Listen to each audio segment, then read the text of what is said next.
तो कॉन्स्टिट्यूशन के डे 4 चौथे दिन की क्लास आज कंटिन्यू करेंगे। इसमें मैं आपके साथ कुछ अधिकारों का वर्णन लगातार जो संविधान में वर्णित है उसकी मैंने इससे पूर्व की चर्चा की है। पिछले वीडियो में मैंने आपसे चर्चा किया था, समानता के अधिकार से मैंने शुरुआत किया था। उससे पूर्व में देखा जाए तो मूल अधिकारों के विषय में बताया था कि मूल अधिकारें क्या होती हैं, और संविधान में वर्णित 6 प्रकार के मूल अधिकारों का एक डिटेल्ड एनालिसिस प्रस्तुत किया था, जिसमें समता का अधिकार, स्वतंत्रता का अधिकार, शोषण के विरुद्ध अधिकार की चर्चा पूर्व के वीडियो में हो चुका है। आज जो चर्चा की जाएगी वो चर्चा है संस्कृति और शिक्षा संबंधी अधिकार। तो एक बार पुनः आप सब लोगों का स्वागत है अनुसंधान एकेडमी के यूट्यूब चैनल पे। मैं डॉक्टर रवित के सरवानी आप सब लोगों का अनुसंधान एकेडमी के यूट्यूब चैनल पर हार्दिक स्वागत व अभिनंदन करता हूँ। Students and followers, UGC net first paper और हायर एजुकेशन में कॉमन यूनिट है कॉन्स्टिट्यूशन, और उस कॉन्स्टिट्यूशन के अंतर्गत संविधान से बहुत से प्रश्न पूछे जाते हैं, जिसके तहत मैं आज आपको संविधान के मूल अधिकारों के अंतर्गत वर्णित कुछ अधिकारों के विषय में चर्चा करूंगा। इससे पूर्व के वीडियो में मैंने कई प्रकार के अधिकारों का चर्चा किया। आज जो 5वां अधिकार जो मूल अधिकार में संस्कृति और शिक्षा संबंधी अधिकार, उस पर चर्चा करूंगा। तो संविधान में संस्कृति और शिक्षा संबंधी अधिकारों के वर्णन किया गया है आर्टिकल नंबर 29, आर्टिकल नंबर 30 और आर्टिकल नंबर 31 में। ये अधिकार बहुत इंपॉर्टेंट है क्योंकि ये विशेष रूप से भारत के विभाजन के उपरांत भारत में प्रमुख रूप से अल्पसंख्यक वर्ग के हितों के संरक्षण के लिए निर्मित किया गया था। तो सबसे पहली बात, इन अधिकारों पर जब चर्चा हुआ संविधान सभा में, तो इस पर कहा गया कि भारत में अब विभाजन हो चुका है। विभाजन होने के बाद भी भारत में कुछ ऐसे समुदाय जो नवनिर्मित राष्ट्र पाकिस्तान, ईस्ट पाकिस्तान या वेस्ट पाकिस्तान, वर्तमान का बांग्लादेश और पाकिस्तान में नहीं गए और भारत में ही रहना चाहते। तो ऐसे में उन अल्पसंख्यक वर्गों के लिए क्या किया जाए, उन अल्पसंख्यक वर्गों के लिए क्या व्यवस्था की जाए। इसके अलावा बहुत से अन्य समुदाय से अल्पसंख्यक वर्ग, जैसे सिख समुदाय से अल्पसंख्यक वर्ग, जैनी समुदाय से अल्पसंख्यक वर्ग, इस अल्पसंख्यक वर्ग के लिए कुछ विशेष प्रावधान संविधान में होना चाहिए। लेकिन पहला प्रश्न यहां उठता है कि राइट टू इक्वलिटी के तहत धर्म, लिंग, जाति, प्रजाति किसी भी आधार पर जब भेदभाव का वर्णन नहीं है तो विशेष सुविधा अल्पसंख्यक वर्गों के लिए क्यों रखी जाए, इस पर बहस हुआ संविधान सभा में। तो संविधान सभा में इस मुद्दे को काफी चर्चा का मुद्दा बना। यह आर्टिकल नंबर 29 और 30 सबसे ज्यादा चर्चा का मुद्दा था, क्योंकि ये प्रश्न उठ रहा था कि क्या जरूरत है अल्पसंख्यक वर्गों को विशेष सुविधा देने की जब हम इक्वलिटी की बात करते हैं। तो देखिए, इक्वलिटी की बात जरूर की जा सकती है, लेकिन जब बहुलवाद वाला राष्ट्र हो, भारत जैसे बहुलवादी राष्ट्र जहां पर बहुत से विचारधारा के लोग रहते हैं, तो इसमें सबको बराबरी तभी मिल सकती है जब कमजोर, उपेक्षित अल्पसंख्यक वर्गों को विशेष सुविधा दी जाए, अल्पसंख्यक वर्गों के हितों का ध्यान रखा जाए, अल्पसंख्यक वर्गों के विकास के लिए विशेष प्रावधान बनाया जाए। तभी हम इस बहुलवादी विचारधारा और बहुल समुदाय से जुड़े हुए राष्ट्र में एकता की बात की पैरोकारी कर सकते हैं। तो एकता मजबूती से तभी बनेगी जब सभी वर्गों का बराबर से विकास संभव हो सकेगा।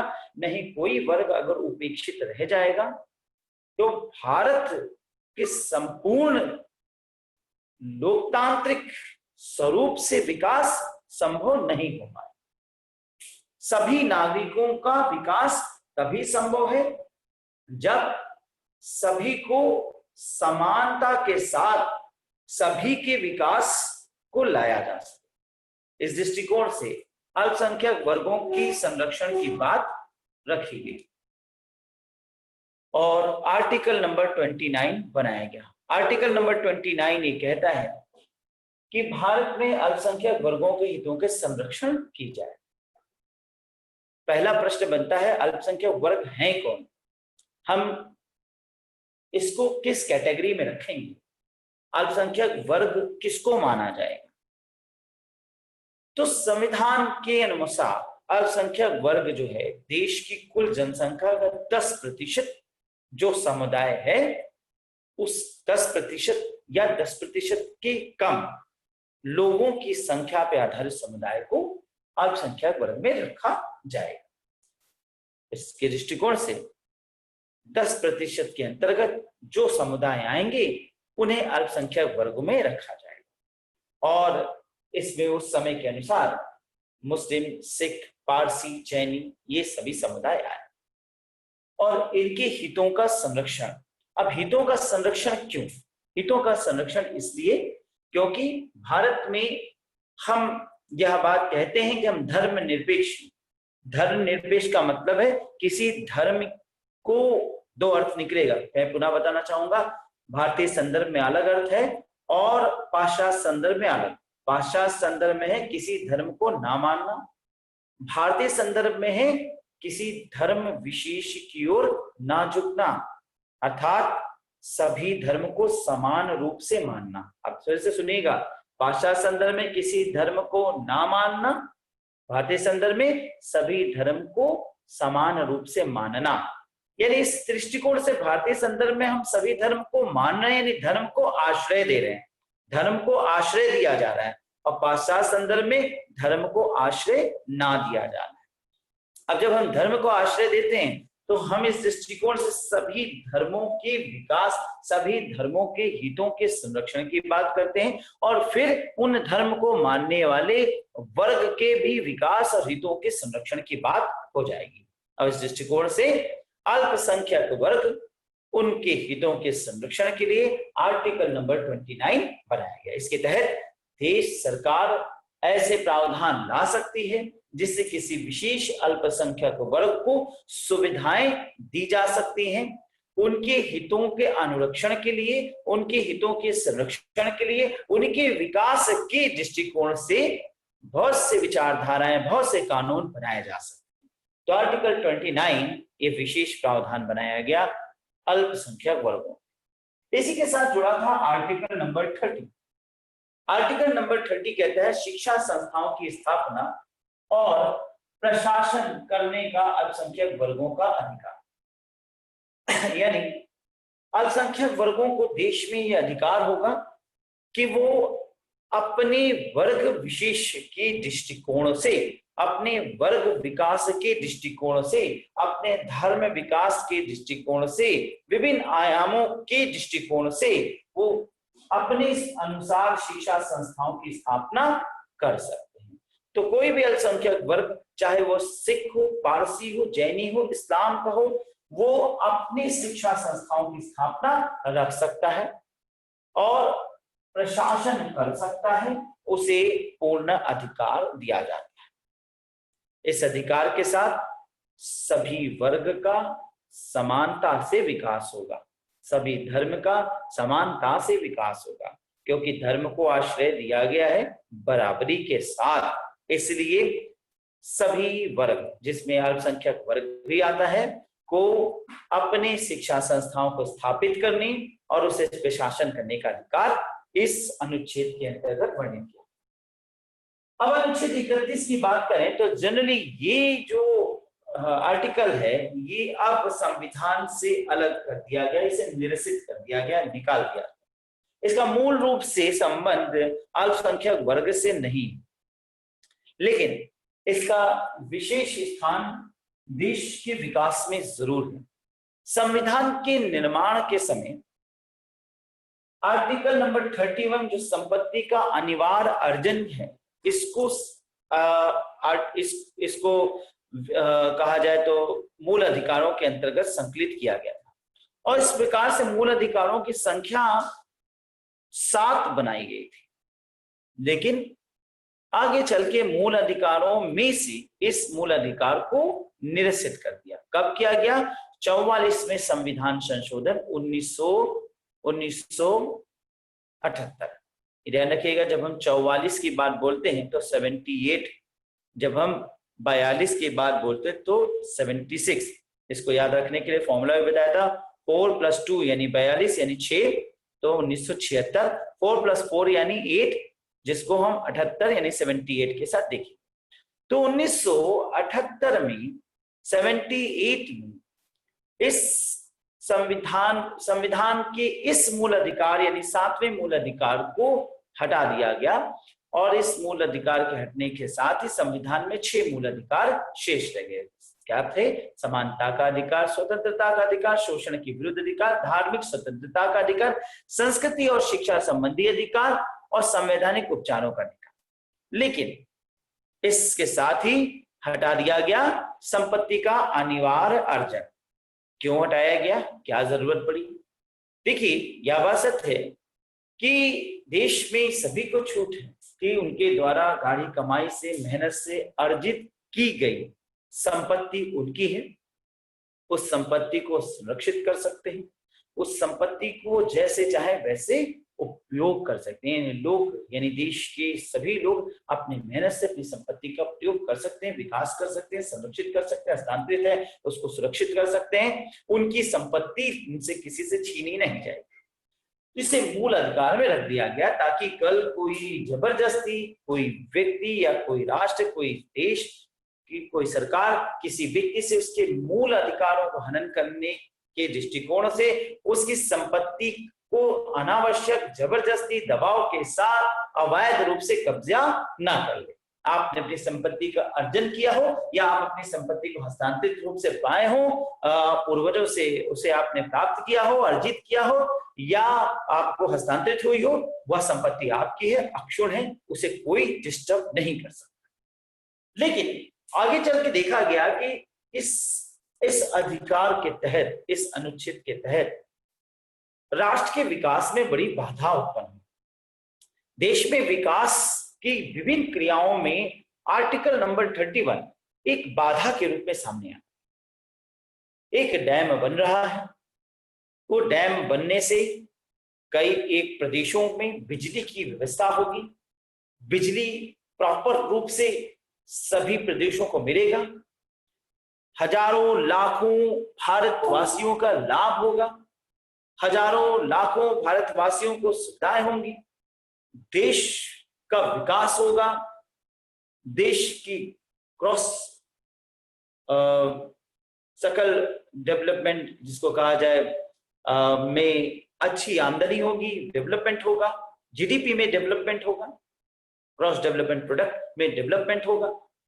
सभी कुछ सही है, परंतु उस डैम को बनने में रोड़ा आ गया। उस डैम से जहां बन रहा है वहां पर किसी व्यक्ति या किसी नवाब या किसी रियासत की कोई भूमि आ गई। अब उन्होंने कह दिया कि साहब ये भूमि, ये रियासत मेरे क्षेत्राधिकार में आता है, ये भूमि मेरी है, इस भूमि को मैं किसी भी कीमत पे नहीं दूंगा। क्यों नहीं दूंगा? क्योंकि मूल अधिकार है। इस भूमि का उपभोग मैं नहीं करने दूंगा किसी को, क्योंकि इस भूमि पे मेरी इमोशंस जुड़े हैं, मेरे दादा परदादाओं का भावनाओं से मैंने अपने पूरे जीवन को यहाँ बिताया है। अतः ये भूमि मुझसे बड़ा दिल से जुड़ा हुआ स्थान है, और ये भूमि में किसी भी कीमत पर ना ही किसी सरकार को, ना राज्य सरकार, ना केंद्र सरकार या किसी भी विकास कार्यों में नहीं दूंगा। भले ही इससे देश के हजारों लाखों या देश का व्यक्तिगत रूप से काफी नुकसान हो जाए, देश का नुकसान से हमसे मतलब नहीं। अब इस दृष्टिकोण से देखा गया कि इस प्रकार से किसी भी विकास कार्य में किसी व्यक्ति की या किसी समुदाय की कोई भूमि आ जाती है तो वो बाधा हो जाता है, विकास कार्य वहीं रुक जाता है। सरकारें कोर्ट पहुंची, कोर्ट में कहा गया कि भाई देखिए ये डैम बनाया जा रहा है, इस डैम के विकास होने से राष्ट्र का बड़ा विकास होगा और बड़े हित में देखा जाए तो एक व्यक्ति के हित के ज्यादा महत्वपूर्ण देश हित, भारत के लोगों का हित है। सुप्रीम कोर्ट ने देखा, हाँ, परंतु सुप्रीम कोर्ट ने कहा ये तो मूल अधिकार है, मूल अधिकार अक्षुण्ण रहेंगे, मूल अधिकारों के साथ छेड़छाड़ नहीं होगा और मूल अधिकारों का संरक्षक हूं मैं तो वैसे संविधान का संरक्षक। इस दृष्टिकोण से मूल अधिकारों में हनन संभव नहीं है और यह संपत्ति इस व्यक्ति विशेष, इस समुदाय की है और इसका मालिक ये है, स्वामी ये है, जिसे सरकार या कोई भी राष्ट्र या कोई भी राज्य सरकार, केंद्र सरकार अधिकार में नहीं ले सकती। अतः विकास का कार्य हो या ना हो, मूल अधिकारों के तहत आने वाले इन तत्वों के तहत संपत्ति का अधिकार होने की वजह से इस व्यक्ति विशेष का अधिकार है और इस प्रकार सरकार या राष्ट्र या राज्य सरकार किसी भी विकास कार्य को करने चली तो इस प्रकार से लोगों की संपत्ति बाधा। एक और एग्जाम्पल सपोज करिए, इलाहाबाद में एक प्रोजेक्ट बनाया जा रहा है, एक बाईपास बनाने की योजना बनी। बाईपास सिविल लाइन के मेजर क्षेत्र से होकर जाएगा जिससे कि काफी विकास हो सके और इसके बाईपास बन जाने से हजारों किलोमीटर का रास्ता सफर तेज हो जाएगा जिससे ना ही सिर्फ इलाहाबाद बल्कि सभी क्षेत्रों का बड़ा विकास हो सकेगा। सब यहाँ समस्या आई कि साहब मेरी तो यहाँ पर भूमि है, बाईपास मेरे घर से होकर जा रहा है, मैं नहीं बनने दूंगा, कोर्ट चला जाऊंगा।